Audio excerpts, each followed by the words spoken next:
waa maxay fursadda Kamala Harris?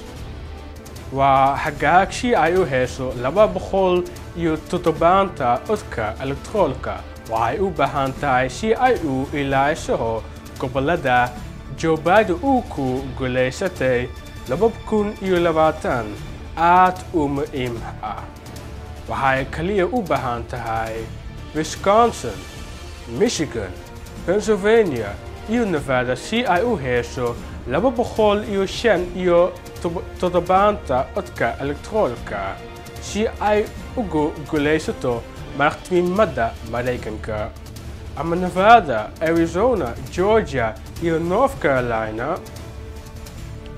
la'aantid gobolada Luida waxay u baahan tahay Florida iyo Ohio si ay u hesho madaxtinimada ee Mareykanka.